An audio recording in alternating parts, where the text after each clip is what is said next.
안녕하십니까. 좋은 인연입니다. 원고 작성하고 녹화하고 영상 올리면 2~3시간 정도 소요되는데 몸이 아프면 이것도 하지 못합니다. 매일 일기하면 마음 공부에도 도움이 되며 누구보다 제 자신을 위한 겁니다. 지금도 좀 힘드는데요. 그래도 계속 누워있으면 더 힘들 것 같아서 억지로 이렇게 또 일기해 봅니다. 우리가 자랄 때는 텔레비전도 없고 전기도 없이 호롱불 밑에서 초등학교까지 보냈습니다. 이웃 동네가 무슨 일이 일어나더라도 대부분 모르며 지나칩니다. 입으로 전해지려면 며칠이 지나야 하는데 그때가 되면 어느 정도 정리되었기에 크게 상처받지 않습니다. 오늘날 우리는 너무 많이 직접적으로 노출되어 끊임없이 봐야 하고 들어야 하고 생각해야 하고 잠시도 몸과 마음은 가만두지 못하는 시대에 있습니다. 인간은 내적 충만하지 않으면 외적에서 찾아 채우려는 하는 습성이 있어 늘 세상에 눈과 귀는 향하게 됩니다. 전화도 삼자가 판단할 때 대부분 그렇게 중요한 사안도 아닌데도 오래 통화합니다. 속이 비어있어 무엇이든 채우려 합니다. 단체 모임이나 개별 모임 중에도 전화나 카톡 소리는 늘 울려 나옵니다. 내가 바쁜 사람이라 알려주는 것처럼 내가 주인인데 몸에 따라 나는 종의 역할을 하고 있습니다. 자신을 잘 관찰하면 나 외에 여러 영체가 있습니다. 조상의 기운과 전생의 기운, 일반 영들의 기운 등으로 뭉쳐 서로 뒤섞여 있습니다. 조금 전 생각도 변하게 되고 계획된 일도 때때로는 취소하고 변경하고 마음도 상황에 따라 수시로 변합니다. 그래서 나는 내가 아님을 알아차리는 것입니다. 과거 어른들은 말은 거의 하지 않았습니다. 가깝게 저희 아버지는 우리에게 무슨 말씀하셨는지 평생 한마디 기억조차 나지 않습니다. 오늘날 우리는 말을 많이 합니다. 뭘 그리 하고픈 이야기가 많을까요? 나를 알아달라는 말입니다. 내가 나를 알아주면 그 누구가 어떤 말을 나에게 하더라도 참고사항일 뿐 그냥 지나칩니다. 예수가 처음 하는 말이 평안하느냐고 이렇게 물었습니다. 그만큼 인간은 뭔가에 쫓기고 있습니다. 인간 자체가 신적 에너지를 품고 세스이기 때문에 미래에 대한 불안함이 아닐까 합니다.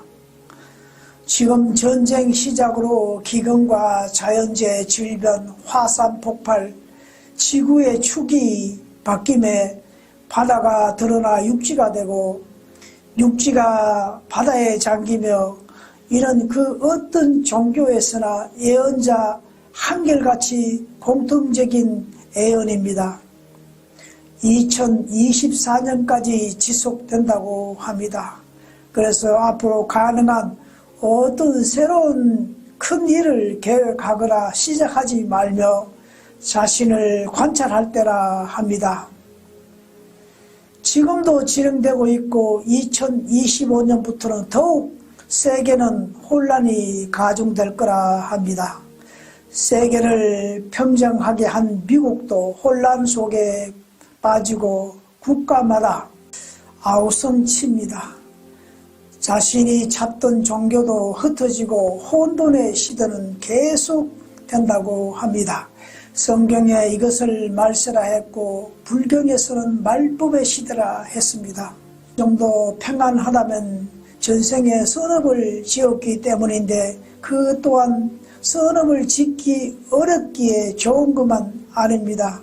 지금 행복하다면 전생에 선업을 까먹고 있기 때문에 이 생에서 선업을 짓기 어렵고 교만과 자만심으로 다음 생에 또 어렵게 살아야 합니다. 그래서 이 생은 늘 돌고 돌며 오행의 법칙에 따라 살아갑니다. 현생에 살면서 약 25번의 전생의 삶을 의식을 함께 한다고 합니다. 시간을 보면 수천 년 해당합니다. 그래서 나이면서 내가 아니라 합니다. 전생과 연관되어 있기 때문입니다. 우리의 삶도 전생의 삶에서 70% 운명이 정해져 이 생에서 살아가게 됩니다. 30%만 나의 자유의지로 살아갑니다. 윤회는 죽음은 바로 다음 생에 이어지는 것이 아니라 수십 년, 때로 수백 년 후에 다시 윤회에 옵니다. 그런 전생의 의식이 무의식 또는 잠재의식의 인연법으로 의해 나타난다고 합니다. 누가 나를 학대하면 나를 깨우치는 것임을 깨닫지 못하면 문제가 풀 수 없고 더 악순환만 이어집니다. 상대는 전생의 과거를 학대하면서 업을 푸는데 나에게도 전생의 과거를 풀 수 있는 기회를 주는 것입니다. 이것을 이해하면 전생의 업부를 서로 풀어갈 수 있습니다. 상대에게 느끼는 모든 감정은 나 자신의 모습입니다. 사람뿐 아니라 우주, 자연, 만물 모든 것을 어떻게 바라보게 되는데 나는 상대가 아니라 나란 것입니다. 산은 산이요 물은 물이라는 것과 같습니다. 우주 만물은 0.1mm도 우연은 없으며 모두 인과의 법칙으로 이루어집니다. 태양과 달, 별도 끊임없이 변화한 것도 이와 같은 원리입니다. 변화하지 않으면 썩어 사라지기 때문에 우주 만물, 인간 포함 그 어떤 것도 스스로 변화하여 고정된 것은 없습니다. 그것이 윤회의 법칙입니다. 고통은 인간의 최고의 명약입니다. 하늘은 고통을 주는 것이 아니라 원인을 알라고 스스로 깨닫게 해주는 보약입니다. 고통은 나를 돌아보란 것입니다. 왜 고통이 왔는지 나 한 사람의 문제가 아닙니다. 아픔만큼의 개인의 깨달음 가운데 가치가 형성됩니다. 하느님이 그렇게 한 것이 아니라 스스로 그렇게 생겨났습니다. 하느님이란 신은 관찰자이며 인간 신이 창조자이기 때문입니다.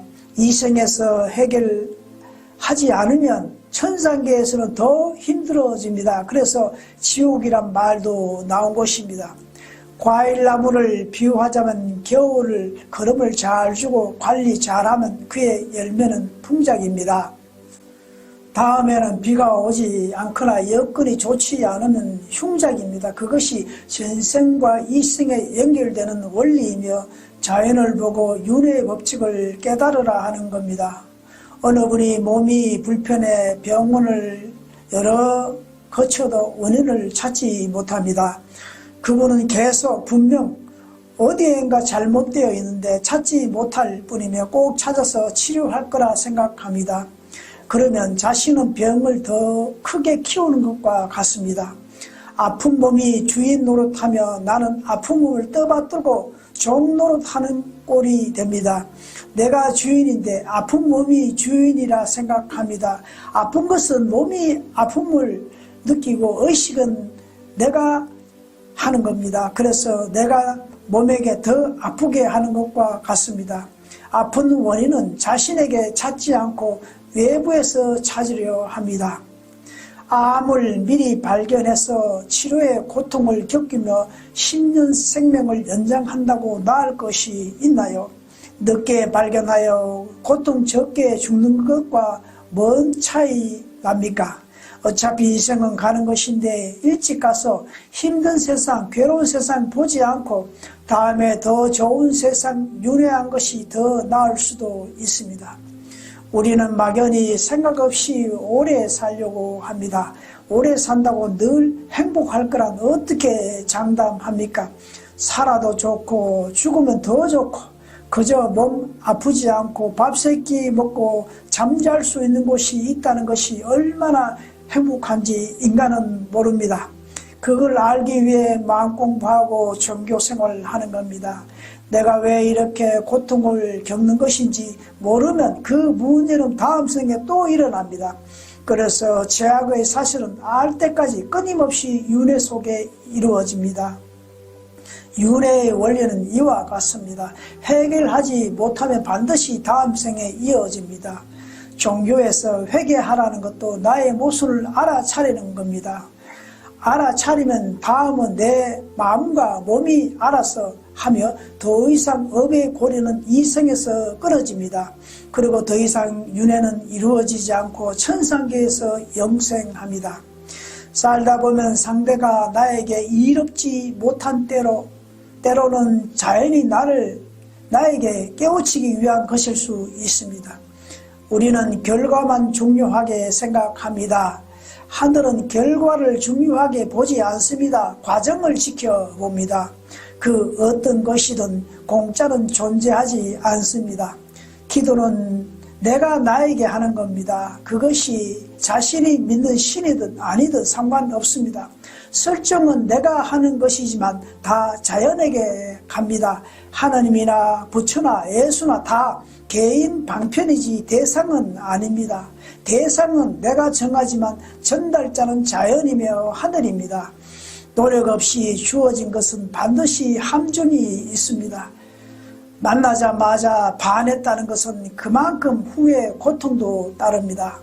사람과 관계도 오래도록 서로 주고 받고 난 후에 인연법에 따라 맺어집니다.